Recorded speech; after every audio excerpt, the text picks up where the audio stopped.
시편 90편 12절 같이 한번 보겠습니다. 우리에게 우리날 계수함을 가르치사 지혜로운 마음을 얻게 하소서. 아멘.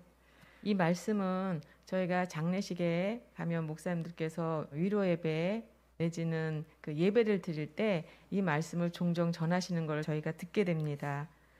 전에 제가 말씀을 전할 때 예전에 두레마을에 소망간으로 내려갈 때 그 하나 편말이 있다고 말씀드린 적이 있습니다. 그 편말에는 사람아 너는 흙이니 흙으로 돌아갈 때를 기억하라 하는 그 나무 편말이 하나 있었습니다. 두레마을에는 그때 많은 사람들이 방문을 하고 또 와서 목사님 김진호 목사님 말씀을 듣기도 하고 했는데요. 그 마을을 이렇게 돌아보면서 이 편말을 볼 때 이 편말 앞에서 늘 사람들이 서서 이 편말을 보면서 많은 생각을 하게 된다고 합니다. 이 편말을 보면서 나도 언젠가는 주님 앞에 설 테인데 그때 나는 어떤 모습으로 설 것인가, 그리고 나는 그때 되면 부끄러움이 없어야 될 텐데 나는 어떻게 살아야 할 것인가, 앞으로 어떤 믿음으로 또 믿음을 더 굳게 하면서 살아야 될 터인데 하면서 많은 생각들을 하게 된다고 얘기들을 하곤 했습니다. 하나님께서는 우리에게 창세기 3장에 아담과 하와의 범죄 이후에 하나님께서는 우리에게 연수를 정해 놓으셨습니다. 그 전에는 하나님과 함께 그 에덴 동산에서 하나님과 교제하며 영원히 살 수 있었던 저희가 아담과 하와의 범죄 이후에 우리는 하나님으로부터 떠날 수밖에 없는 그런 사람들이 되었습니다. 창세기 6장 3절에 보면 여호와께서 이르시되 나의 영이 영원히 사람과 함께 하지 아니하니니 이는 그들의 육신이 됨이라. 그러나 그들의 날은 120년이 되리라 하시니라. 하나님께서는 120년이라고 정해 놓으셨습니다. 그런데 저는 이것이 참 은혜라고 생각이 되었어요. 저희에게 하나님께서 연수를 정해줬다고 하는 게 저는 또 하나님의 큰 은혜라고 생각이 들었습니다. 저희 어렸을 때는 환갑잔치라는 게 굉장히 큰 잔치에 속했어요.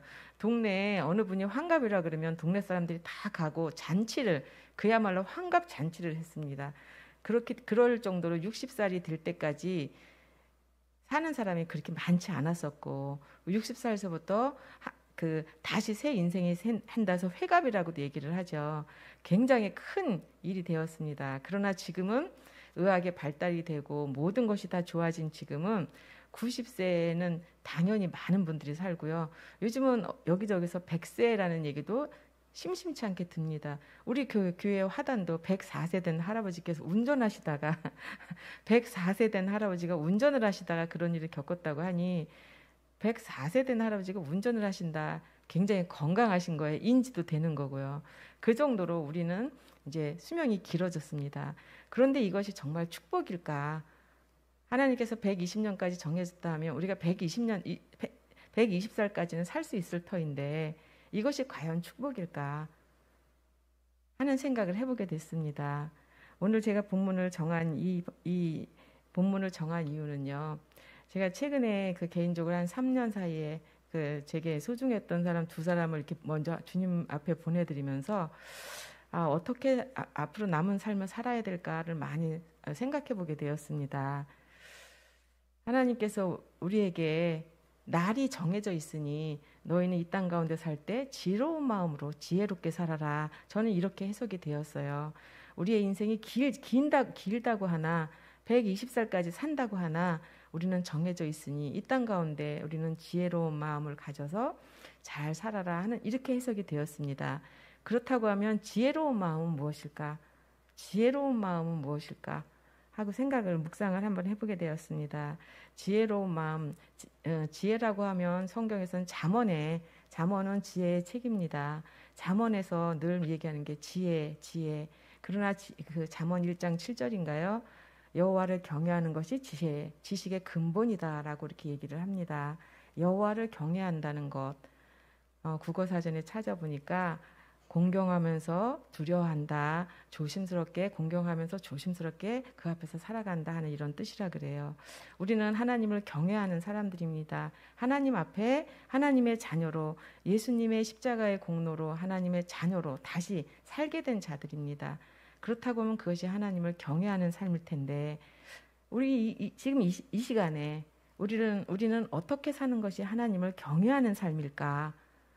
그리고 얼마 전에 저희 친정 엄마를 보내드리고 저희 또 남편을 보내면서 제 나머지 삶도 어떻게 하면 하나님 안에서 지혜롭게 하나님을 경외하면서 사는 걸까? 어떤 삶을 사는 것일까? 하고 많은 생각을 하게 되었습니다. 저희 친정엄마 얘기를 잠깐 해보자면요. 저희 친정엄마는 아주 지극히 평범하신 분입니다. 저희 친정아버지하고 9년 나이 차이가 있고요. 아버지와 사이가 알콩달콩하지는 않으셨어요. 요즘은 그런 부부를 로또 부부라 그래요. 안 맞아도 그렇게 안 맞을 수가 없다고. 그런데 성향이 달랐던 것 같아요. 아버지와 엄마의 성향이 달라서 두 분은 같이 늘 뭐 헤어지고 그러지는 않았지만 두 분의 대화에서 행복하다는 얘기를 들어본 기억이 별로 없습니다.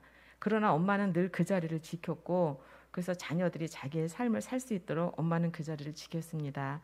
아버지가 10년 전에 돌아가시고 난 후에 엄마는 10년 정도를 더 사셨는데요. 저희 그 아버지가 돌아가시기 얼마 전에 한 달쯤 전에 그 전에도 복음을 계속 전했는데 아버지가 잘 받아들이질 않으셨어요. 그래서 저희 남편인 안 목사님이 이제 아버님이 돌아가실 때가 되었겠다 해서 병실에 찾아가서 복음을 전했습니다. 아버님이 돌아가시면 아버님 이후에 삶이 있고 그 천국에 대해서 전했습니다. 예수님을 믿어야 되는 그 이야기를 전했는데 그때 저희 엄마는 뒤에서 가만히 듣고 계셨어요. 그리고 아버지가 같이 이제 그 영접 기도를 하고 그리고 주님의 은혜 안에서 주님 품으로 안겼습니다. 그리고 모든 장례 일정을 다 끝내고 저희 집에서 가족끼리 예배를 드렸어요. 감사 예배를 드리면서 저희 남편 그 안 목사님이 말씀을 전했는데 그 말씀을 전하고 엄마가 듣고 난 후에 예배가 다 끝났는데 이런 얘기를 하는 거예요. 오늘 말씀을 듣고 저번에도 그 얘기를 듣다 보니 정말 천국이 있는 것 같다. 나 천국에 가고 싶다. 나도 어떻게 하면 갈 수 있느냐. 그렇게 얘기를 하기 시작했어요. 그래서 어머니께 예수님을 소개하고 같이 영접 기도를 한 다음에 그 엄마는 그 저희 오빠네가 다니는 교회가 멀기 때문에 싫다 그러셨어요. 그래서 집에서 가까운 교회를 다니길 원해서 가까운 교회를 모시고 가서 거기 전도사님께 인사를 드리고 엄마를 잘 부탁한다고 그러고 이제 교회를 인도해 드렸습니다.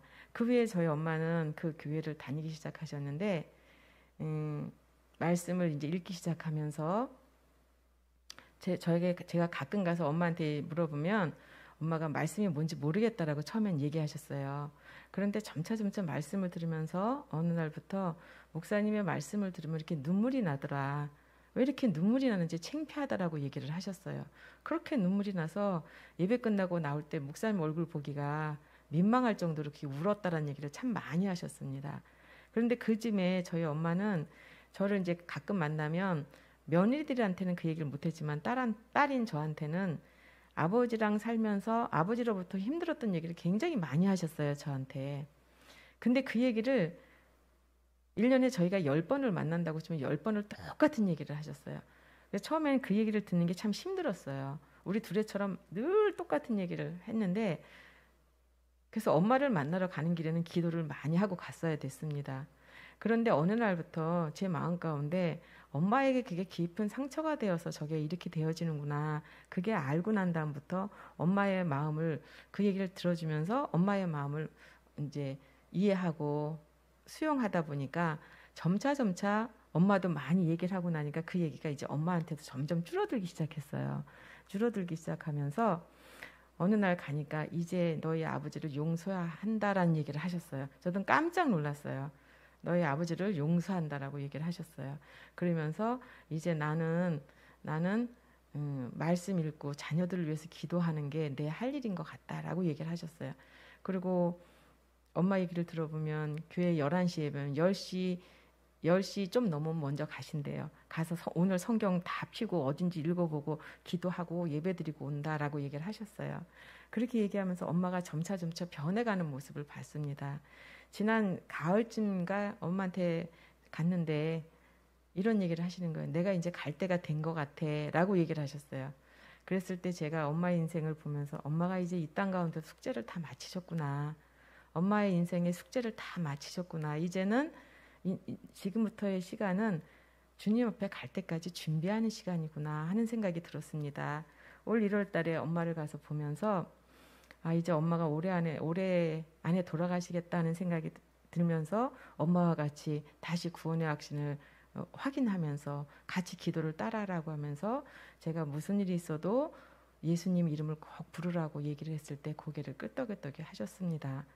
제가 그걸 보면서 안심이 되었어요. 예전에 불안했던 우리 엄마의 모습이 주님을 만나면서 조금씩 변화하면서 용서하면서 나머지의 시간은 자녀들을 위해서 기도하는 거로 채웠던 엄마의 모습을 보면서 제가 봤던 예전의 엄마의 모습과는 너무나 다른 엄마의 모습, 이게 마지막 모습을 보게 됐습니다.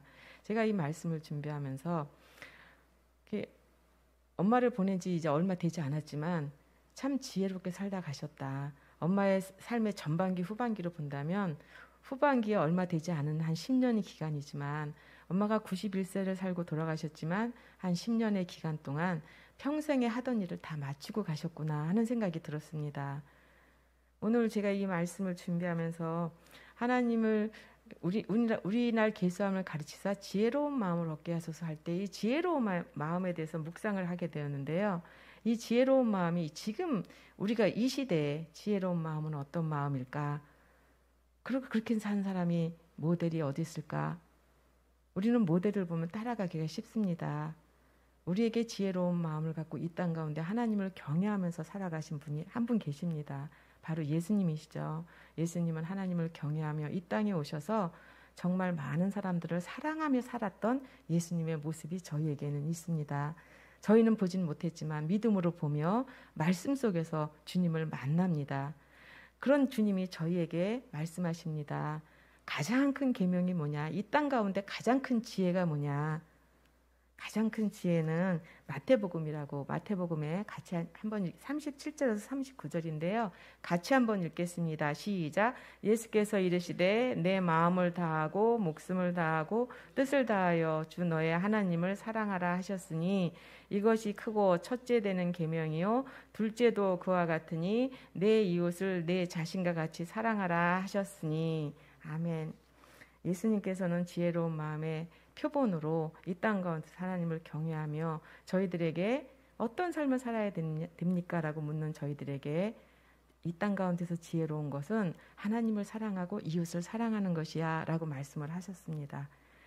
예수님이 이 땅에 살면서 하나님을 사랑하는 하나님을 경외하는 모습의 본을 보이셨고 사람을 사랑할 때 끝까지 사랑하시는 본을 보이셨습니다. 그것이 지혜로운 마음, 지혜 자체라고 생각을 합니다. 저희가 하나님을 사랑한다고 하면서 이웃을 사랑하지 않는 자는 거짓말하는 자라고 얘기를 합니다. 요한일서 5장 3절을 같이 보겠습니다. 시작. 하나님을 사랑하는 것은 이것이니 우리가 그의 계명을 지키는 것이라. 그의 계명들을 무거운 것이 아니로다. 하나님께서 저희에게 주신 계명, 그리고 예수님이 이 땅 가운데 그 말씀을 온전히 이루셨던 것은 하나님을 사랑하고 내 이웃을 사랑하는 것입니다. 저희 엄마는, 그리고 저희 남편은 사람들한테 내세울 만한 어떤 큰 업적을 세우신 분은 아닙니다. 어떤 자서전 쓸 이유도 없고요. 사람들에게 이렇게 증거하면서 이렇게 멋진 삶을 살았어, 이렇지 않습니다. 그러나 그 한 사람의 삶으로 봤을 때 후회함이 없이 살고 갔구나. 엄마의 인생에 남들에게 크게 이렇게 흘러넘치는 복은 못 줬을지언정 자기 자신의 자리를 지키며 말년의 10년 정도를 하나님을 사랑하고 자녀들을 사랑하는 삶으로 80년의 인생을 10년으로 다 갚았구나 하는 생각이 들었습니다.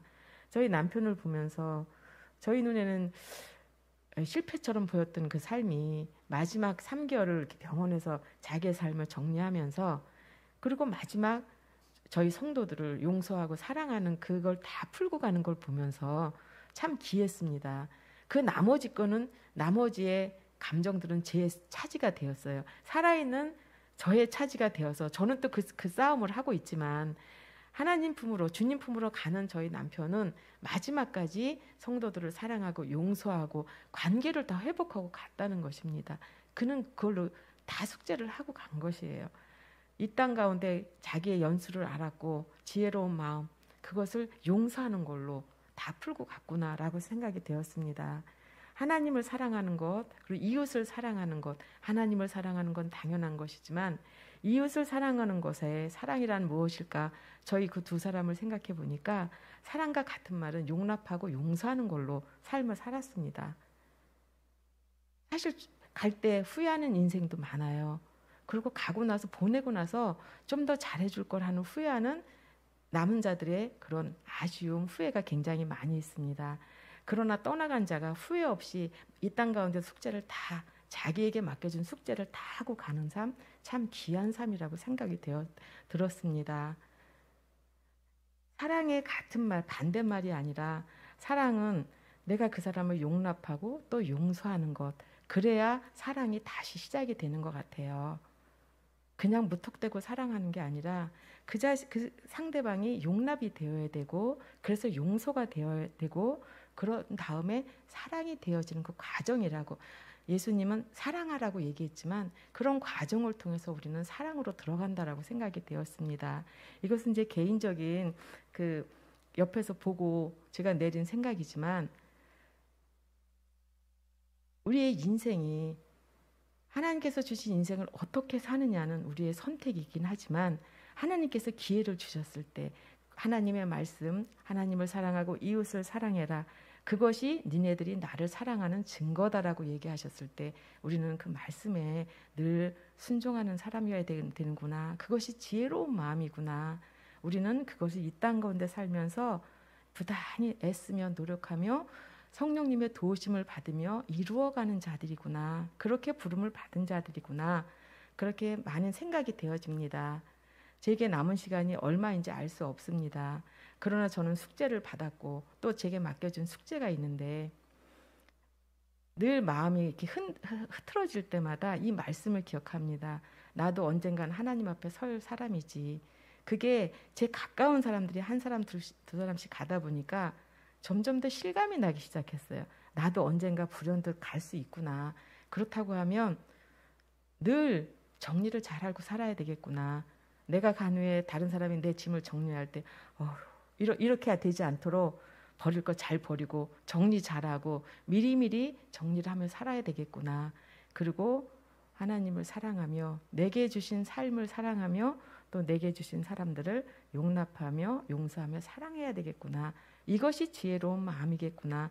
저는 이렇게 묵상이 되어졌습니다.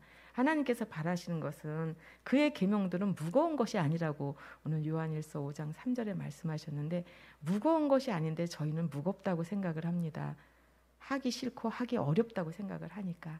그러나 우리는 계명을 지키는 자들로, 그리고 하나님께 그렇게 살라고 명령받은 자들로서 우리는 늘 하나님 앞에 서 있는 것, 그것이 하나님을 경외하는 것이고, 하나님 앞에 우리의 연수가 정해져 있음을 알아 지혜로운 마음을 갖고 사는 거다 하는 생각이 들었습니다.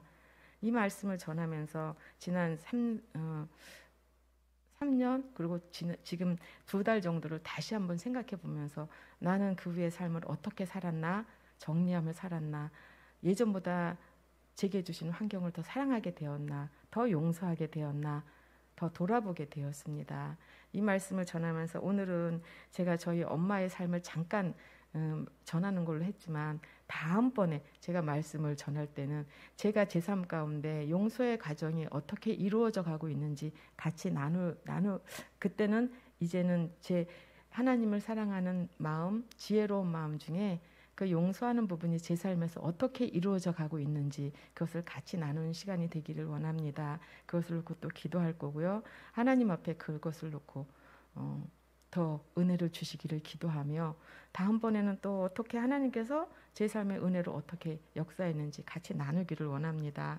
이 말씀을 듣는, 또 전하는 전화 듣는 우리 목사님과 사모님과 우리 성도들이 하나님 앞에 우리의 연수, 그리고 우리는 늘 하나님 앞에 설 자임을 기억하고 지혜로운 마음으로 하나님 사랑하며 내게 주신 환경, 이웃을 사랑하는 저희 성도들, 그리고 저와 우리 식구들이 되기를 예수님의 이름으로 축복합니다.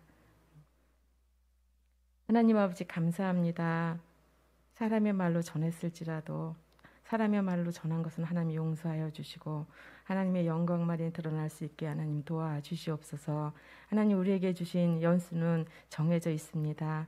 하나님 이 시간 동안 살 동안 하나님 더 사랑하는 저희들 되게 하여 주시고 이웃을 내 몸처럼 사랑하는 그런 하나님의 자녀들 될 수 있도록 도와주시고 축복하여 주시고 인도하여 주시옵소서.